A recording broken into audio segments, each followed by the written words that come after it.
The following program was provided by an independent producer solely responsible for its content. The opinions expressed do not necessarily represent the views of this station, its staff, board of directors, or underwriters.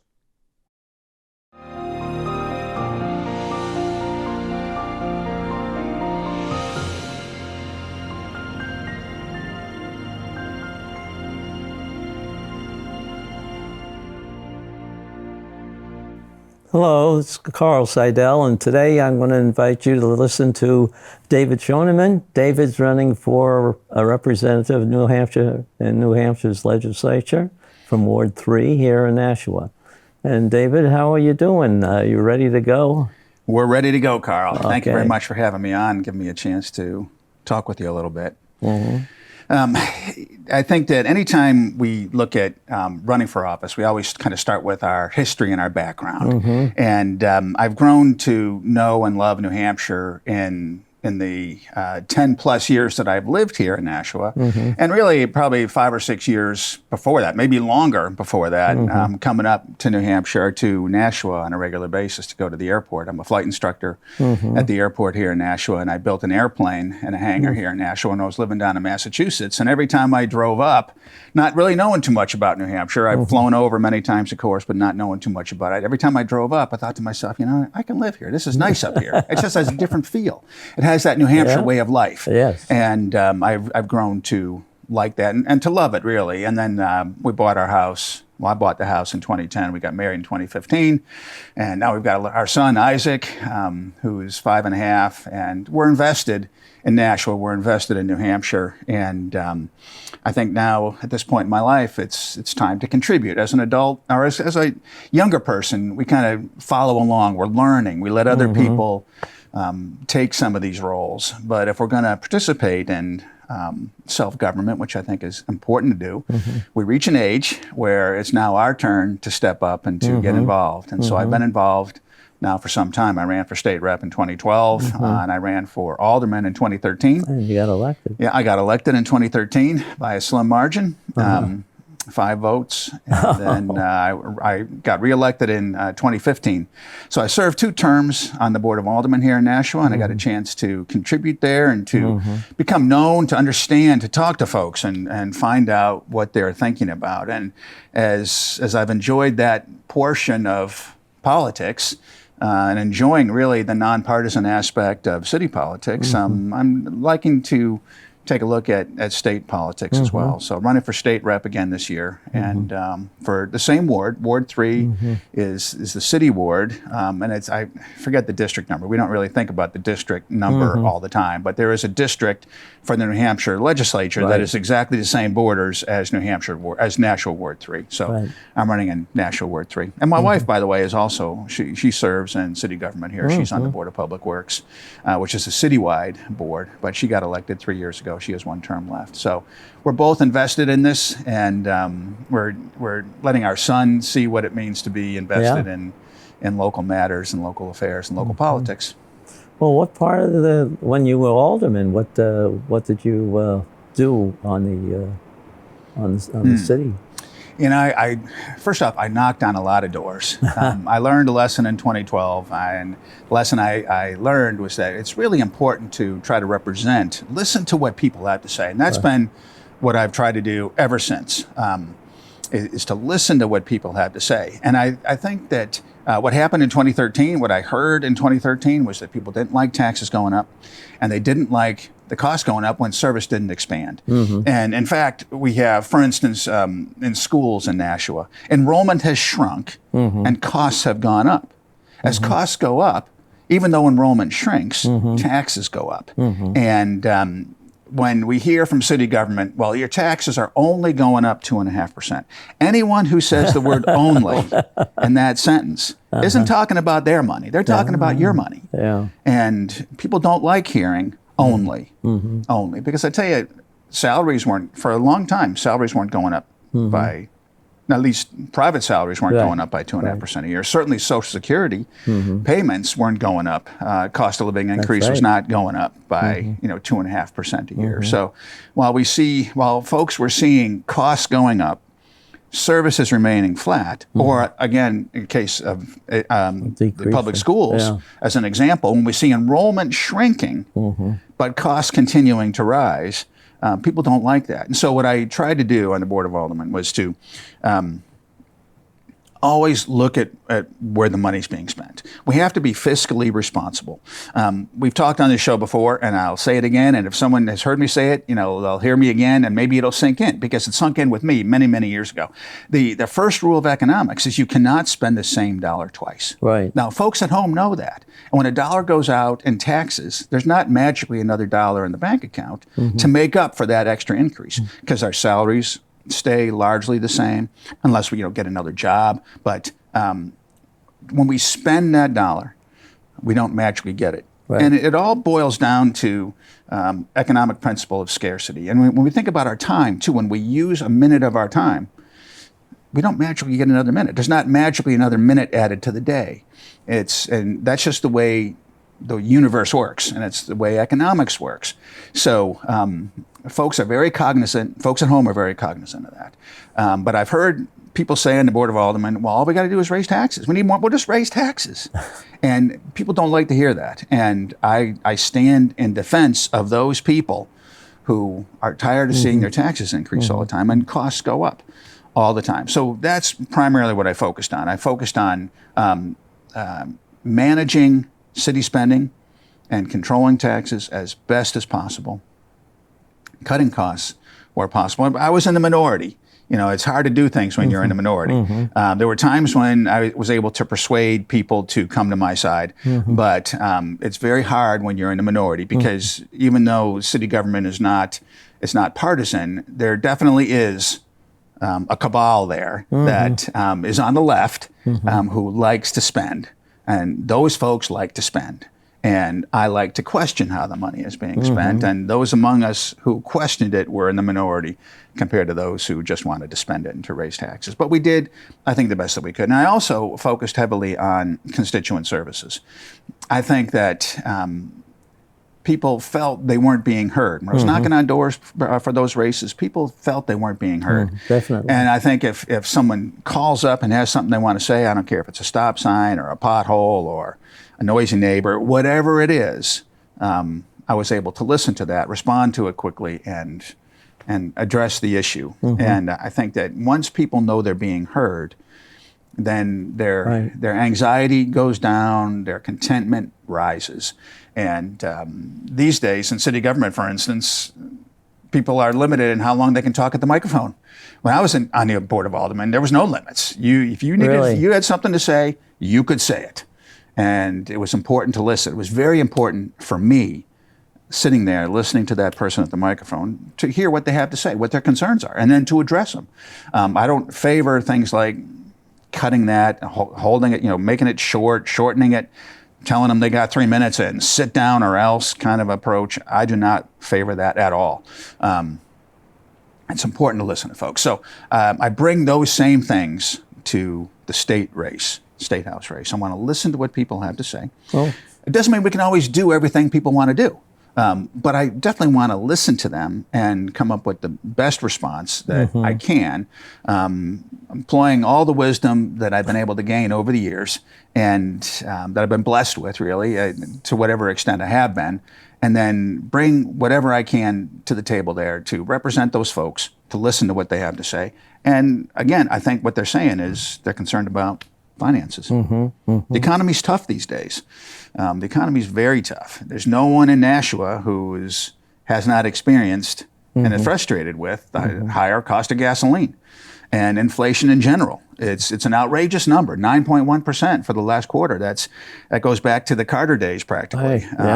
Reagan was in office the last time we had inflation of that magnitude, and he was coming in to fix the crazy inflation that the Democrats under Carter brought to us in the preceding terms. And I think we're experiencing the same thing now. And folks at home don't like that. So I think we should do whatever we can on the state level to control the state portion of taxes, and to control state spending, and to begin to manage our energy costs too. Is that the area you're going to focus on, or is it just in general you're going to be looking at? Well, certainly it's a general look, but specifically, I think we need to look at the cost of energy. I'm very concerned about that. It's not just gasoline; it's natural gas and it's oil. We heard and we know that there's a rate increase coming for electricity coming August 1st here in New Hampshire, and it's apparently going to be quite sizable. And these are very important to folks because once again, if extra money goes out for gasoline or for electricity or for heating oil, that money does not magically reappear. I think Democrats might think it does. If you're Democrat in government and you think all you got to do is raise taxes, to you it's magic. You just raise taxes and there it is. But to the folks at home, it doesn't work that way. And so when that extra money goes out for gasoline or oil, heating oil or whatever, electricity, it's not magically available to now still pay the food bill. There's something I think we really need to look at in New Hampshire, and that's the Regional Greenhouse Gas Initiative. I have a lot of questions about that. I would love to serve on an energy committee up in Concord.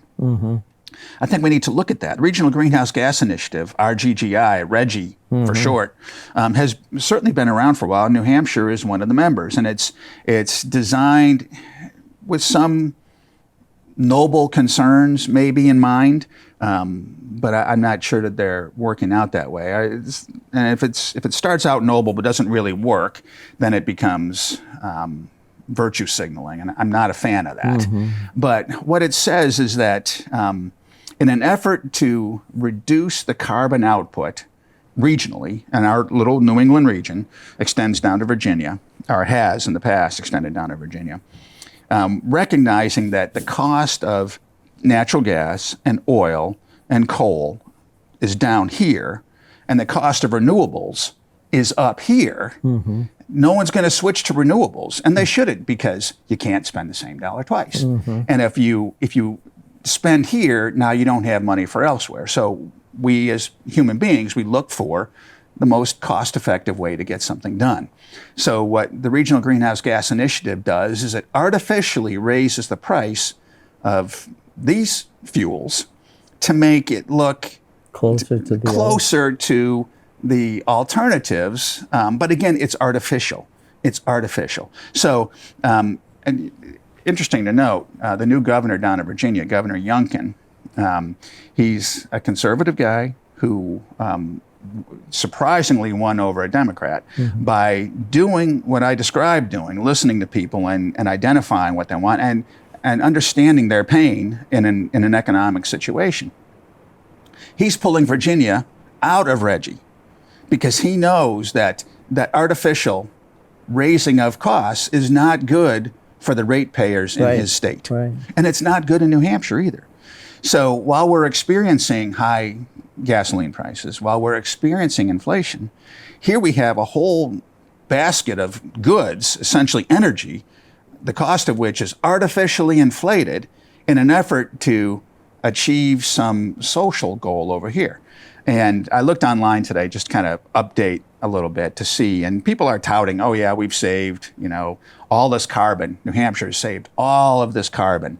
And a number of years ago, I remember being on the Board of Aldermen, and I ran the numbers because it was a huge amount of carbon that New Hampshire itself had cut in emissions.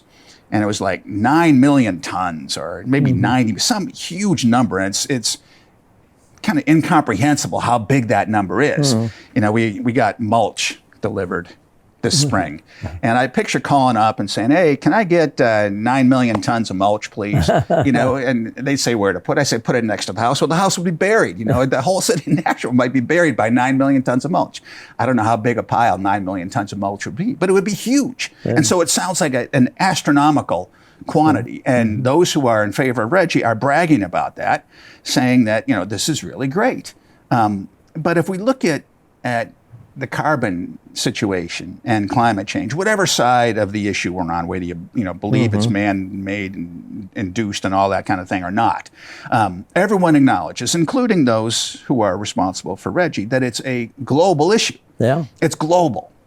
So if you want to take a look at how much Nashua has saved, we shouldn't look at it to how much carbon we put out last year compared to this year, or 10 years ago compared to this year. It should be how much are we saving compared to the worldwide output of carbon, because it's a worldwide problem. And I ran the numbers, and that 9 million tons or whatever it was, I did some research, and you can find this stuff online. What's the total carbon output for all of these nations?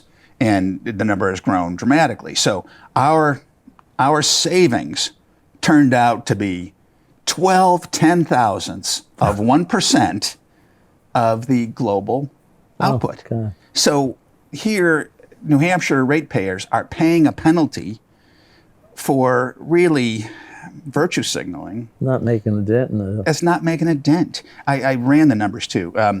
The average median household income in New Hampshire, it's like almost $78,000. Let's call it $78,000. If you're making $78,000 median household income in New Hampshire, and you get a raise of 12 ten-thousandths of 1%, that's $1 extra at the end of the year. So instead of $78,000, you get $78,001.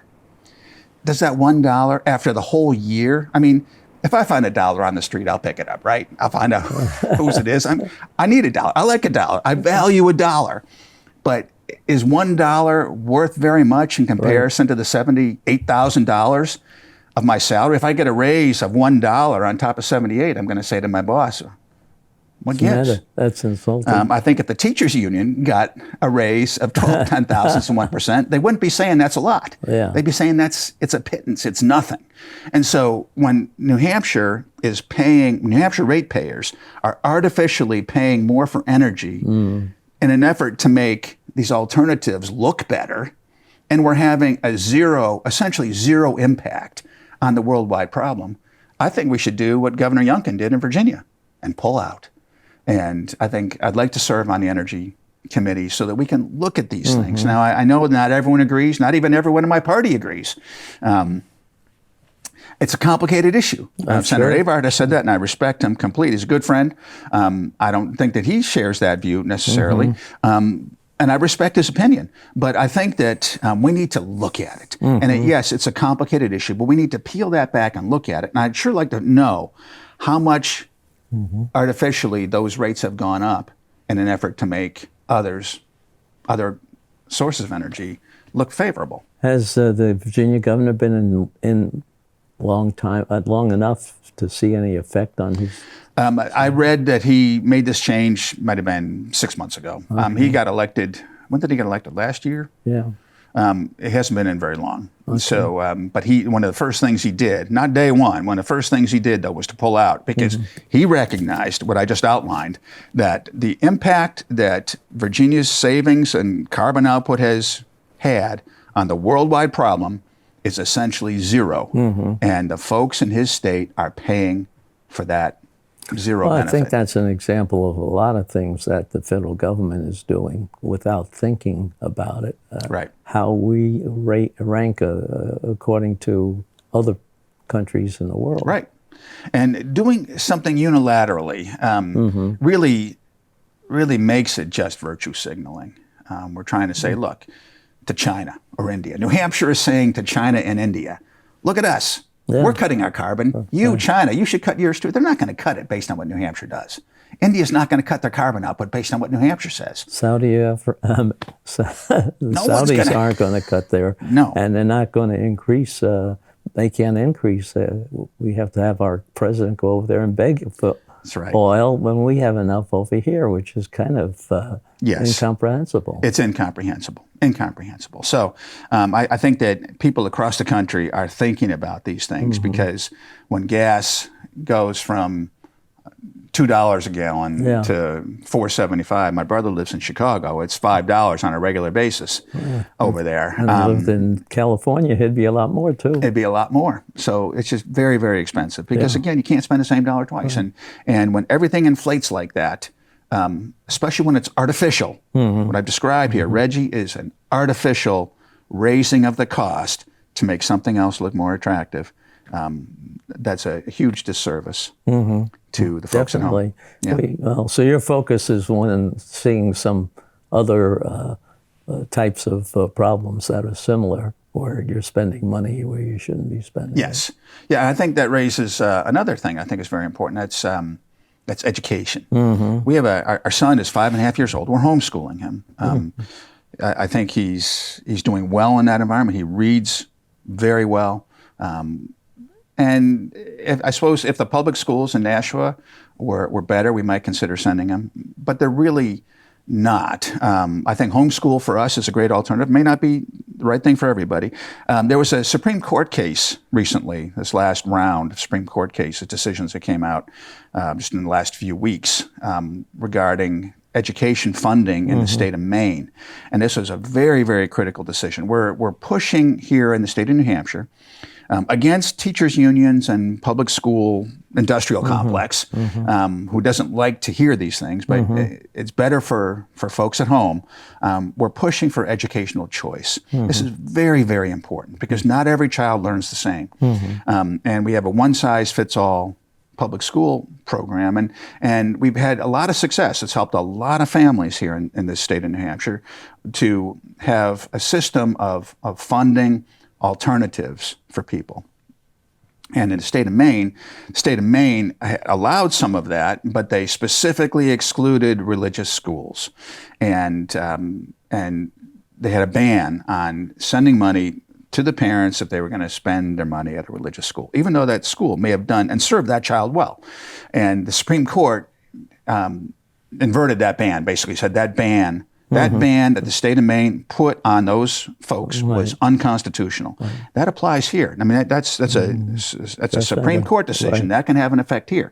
And I think that we should work on establishing stronger foundation of school choice so that more folks have a chance to send their kids who might do well and might do better in a different environment to a different school. And I think that most of the funding for public school is local, and I think that if some of those kids, more of those, a lot of kids came out of the Nashua public school during COVID. Because the video teaching wasn't working for them. A lot of kids came out. And I think if more of those kids had chances to go elsewhere, the enrollment is definitely continuing to shrink in Nashua, but it could shrink further. And in other towns, it could shrink further too. And I think that would give the local municipality the ability to shrink that budget along with the shrinking enrollment, and that would save the folks at home some money. So we could have improvement in education, increased choice, and we can also have a cost reduction, because the money that a lot of these other alternative schools charge, whether it's a charter school, which is a public school, or a private school, in many, many cases, the cost per student is half of what it is per student in these regular government schools right here in Nashua, where it's $14,000 per year. Private education could be $6,000 or $7,000. Yeah, and the way it's broken up in New Hampshire, there are a lot of very small schools. I mean, small in number of children that they have. So your proposal might continue cost. Have a couple of towns get together and be in an environment that school A is in more on education, technical education, or the other liberal arts, or even music and that type of thing. Absolutely, it wouldn't be exactly the schools that are independent, because as you say, they're really part of the local controlled by the local administration. Yes, the charter schools. Yeah, the charter in many schools. cases, that's correct. Yeah. So I think that affording choice, especially in light of the Supreme Court decision, recent Supreme Court decision, affording parents the choice, and I think letting parents decide too. I think parental authority is very important in school. So I would certainly work on that aspect of education too, parental control. I think that'd be a lot. I think they'd start making them more efficient too. Yes. Because they'd be competing with other schools in this area. I think that's right. And I think a third thing that we should look at, I know we're running short on time here, is election integrity. I think the 2020 election, there definitely were some election integrity issues here in New Hampshire, and I'm speaking primarily of the Windham incident. We've had people on the show here talking about it, where a recount, instead of being, just finding 1 or 2 extra votes or no extra votes, it found 400 votes that were inappropriately allocated. 3 Republicans were shorted 300 votes each, and 1 Democrat was given 99 more votes by the machine tally than she should have gotten. So a margin of 24 votes after the machine tally became a margin of 400 votes after the hand recount. And that's very important, I think, and we need to make sure that doesn't happen. If it happened there, it can happen elsewhere. And one of the key aspects of the political life in New Hampshire is our first in the nation primary status.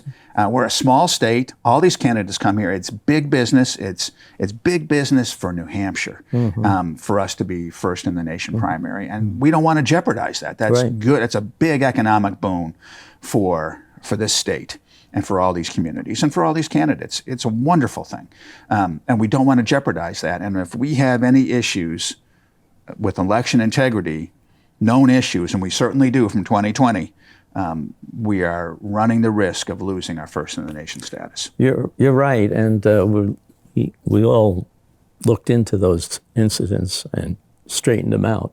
It happened in Bedford. It happened on, one other area. Well, they weren't all straightened out. I know that the one in Windham, the audit did not. They were unable to reproduce the results. Well, they explained some portion, with it was the mail-in ballots. It was the absentee ballots that caused the issue, is what they're saying. But they were not able to reproduce the results completely, which tells me that there was something else that I think still should be analyzed. And again, I'm not saying fraud, none of that stuff. I'm just saying that for our state, first in the nation primary, we have to be absolutely certain that we have high election integrity. I'm glad we don't have these ballot collection systems, which don't work at all. Right. Well, we're out of time. Thank you very much. We'll come back and see how you're doing, maybe in a couple of months. And sounds great. Good luck. Thank you very much for having me on. I appreciate it. Thank you. We'll see you. Bye. The preceding program was provided by an independent producer solely responsible for its content. The opinions expressed do not necessarily represent the views of this station, its staff, board of directors, or underwriters.